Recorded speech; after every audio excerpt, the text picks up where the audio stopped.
Welcome back to Travels Large. My name is Josh. If you're new here, I provide reviews, ship tours, resort tours, and destination reviews from all around the world. I've been traveling for over 10 years, and tonight I want to share my experience on board the Norwegian Pearl with you, so stay tuned.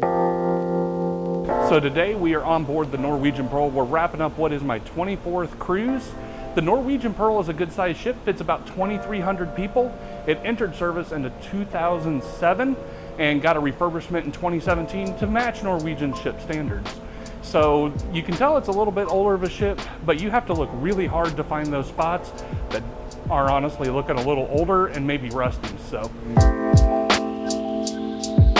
of course, boarding is the first part that everybody knows is on a cruise.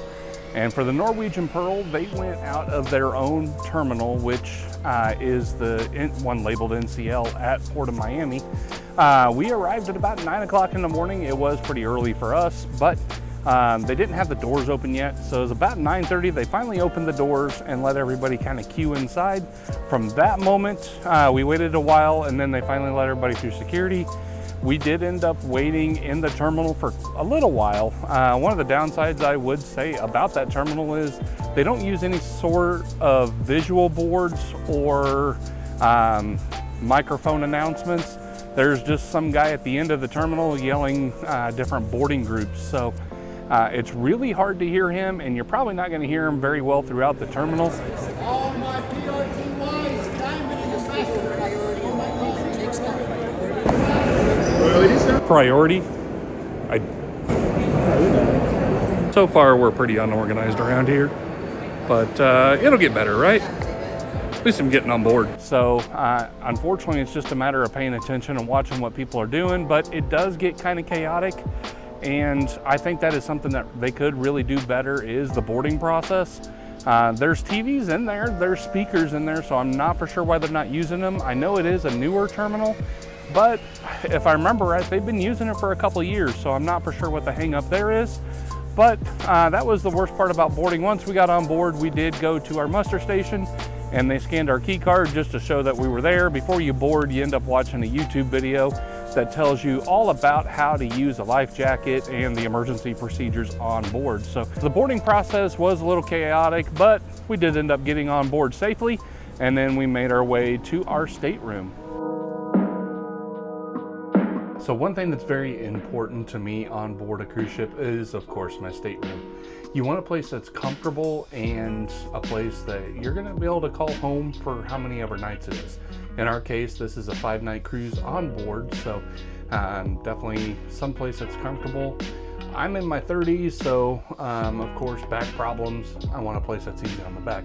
So on this cruise, I booked an ocean view stateroom, and mine is on deck 5. As you can see, we have a window behind us. In this room, it technically sleeps 3. So we do have a bed on the wall and then a queen size bed behind me that does sleep 2 and can be split into 2 twins as well if you wish. One thing about this room, just kind of a heads up, the con to this room is it does not get very cool. It's kind of muggy, so I would recommend if you have a portable fan, definitely bring that on board with you. However, this room did meet all my needs for a 5-night cruise. If it's something longer, I'd probably recommend, maybe a balcony or what have you. So one thing about this room I do really enjoy, and this actually is all the staterooms on board Norwegian that I've been in, is the rooms do have a really nice bathroom. They have a walk-in shower, which a lot of cruise lines don't have that. That is one thing that I find very nice. The toilet's also a little more separated. The bathroom on board does give you a lot of room. That way you can honestly have somebody in the shower and somebody getting ready at the same time. Might get a little cramped if somebody gets out of the shower, but you do have that option. Another thing about this room is there is a mini fridge that is usable. So we put our water in there, and it kept it pretty cold. So that's one thing that's nice. The movies on board on your stateroom TV, there's not a lot of options. There's, I think, 3 movie channels, 1 channel for TV shows, a whole lot of onboard channels. So your shopping and all that, they have dedicated channels. So just keep that in mind. But the ocean view stateroom is nice, just like every ocean view stateroom I've been in though. The downside is the window. The window does not stay very clean throughout the voyage. You get ocean spray and everything on board. So keep that in mind. If it's a longer cruise, I'd probably recommend balcony. But for a 5-night cruise, honestly, ocean view was great for the money. So definitely a recommendation I would have. So one thing when you're booking a cruise you want to keep in mind, what are the demographics on board? Here on the Norwegian Pearl, it's a family-friendly ship. You're going to see everybody from young families to retirees to singles to couples and everybody in between, so everybody's welcome on board. One thing that I would say is wonderful about Norwegian as a whole is all the dining options. On board the Norwegian Pearl, there is no shortage of options. You start with the buffet, which is open several times throughout the day for breakfast, lunch, and dinner. One thing you'll notice there, the options do tend to stay the same every day. However, there is a lot of options to choose from. Being a smaller ship, the buffet is a little bit smaller, but there's plenty to eat for everybody. So, and one thing that I found is nice is there's always a table to enjoy your food at. So for main dining room options, there is 2 on board. There's the Summer Palace and there is Indigo. We had breakfast and dinner several times in the Summer Palace. The food options there are really good. And then in Indigo, we had dinner tonight. The food was good as well. I believe they serve the same menus, so just kind of keep that in mind. Also for complimentary dining, there is Oceans. It's a great option that is open almost 24 hours a day. Oceans, unfortunately, I would say the service is a little slow. However, the food options are great. I love the pretzel bites. So there are several specialty dining restaurants on board. Cagney's is where we had dinner the first night. There is, of course, a steakhouse. I do love the truffle mashed potatoes. They were delicious. Another dining option, of course, is the Brazilian steakhouse. Did not partake in that. There's several others like La Cucina, Le Bistro. Just a couple options there for you. We last night did go to Tepeyanki. That is a great restaurant if you're looking for hibachi grill.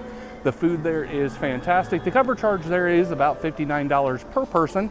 However, you will get full for that money, and the entertainment with the food, just fantastic. Definitely, if you are on board any of the Norwegian vessels, I recommend Tepeyanki. That is a great option. Of course, they have the sushi place and also the Lotus Garden on board the Norwegian Pearl as options for dining as well. So keep that in mind if you are on board. Overall, all the dining options are great. The food is what I would say is superior to a lot of other cruise lines. So that's one thing I think Norwegian does very well is their dining options on board. So on board the Norwegian Pearl, there are 2 swimming pools. There is a 3rd on board if you're part of the Haven complex. Also on board, you'll notice there are 4 hot tubs on the pool deck. There is 2 over here for adults and 2 behind me for the whole family. That way, that is enjoyable for everybody. The hot tubs on board, I would honestly say they're not as hot as they could be. So just kind of keep that in mind. If you're looking for a place to get warm, they'll help, but they're not what I would define as a true hot tub. They're more like jacuzzis. So keep that in mind on your next cruise on board the Norwegian Pearl. On board the Norwegian Pearl, you have several entertainment options. The biggest is, of course, the Stardust Theater, which is going to be on deck 6 and 5 forward of the ship. And there we saw 2 shows, Legends in Concert and Vinyl Jukebox. Both were really good shows. I would have to say the energy of the shows kind of started off slow, but definitely stay there for the long haul because it will be rewarding. The shows gain intensity as they go, and they're awesome, like the stage production. Of course, we have places like the Bliss Ultra Lounge, which is where I'm at right now. Great place. One of the first ships in the world to have bowling on board. Fun fact for you this evening. So if you want to get a couple friends and go for bowling, they have that option on board. It is full size. It's not miniature bowling. You can rent shoes on board and have fun with the whole family. Or if you just want to go against one-on-one, you can do that as well. So on board, you also have the Spinnaker Lounge, which we saw a show up there called Broadway Cabaret. Great show. It was sung by the singers on board. They have amazing voices. So definitely something to check out on board the Norwegian Pearl. Also, there's all sorts of entertainment around the ship, whether it be trivia, pool contests, gaming contests like Deal or No Deal, Wheel of Fortune. Those all take place in the atrium on board the Norwegian Pearl. On board the Norwegian Pearl, there is some shops. So we go into the trade winds area where you will find your duty-free, your jewelry, and your logo shop where you can find everything Norwegian for your trip. So they have quite a bit of selection. The only bad news is they don't have any cruise ship ornaments at the moment. They are out, so that makes me a little sad. But they do have plenty of shopping options on board for if you want to get a little something for your family back home.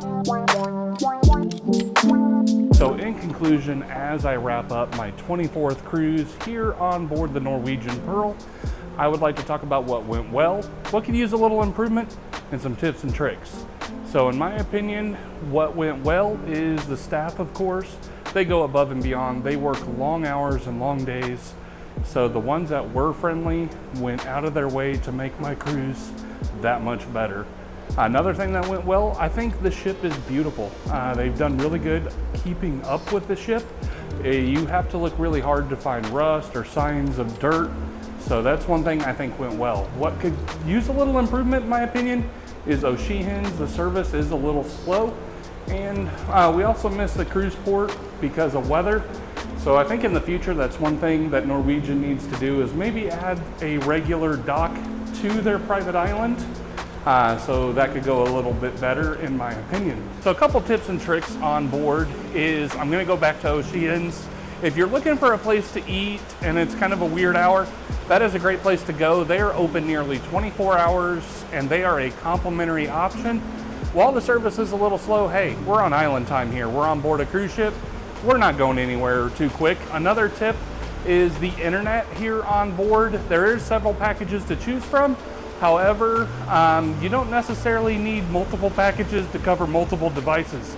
You can use the same package, just log on and off each device as you go, and it just counts towards your minutes. Now you can do unlimited, and I've done the same way with the unlimited package where I log out one device and I'll log into another. So if you found this information helpful, definitely hit that subscribe button. And if you enjoyed this review, check out the ship tour right here. And in a small world, travel's large. Good night.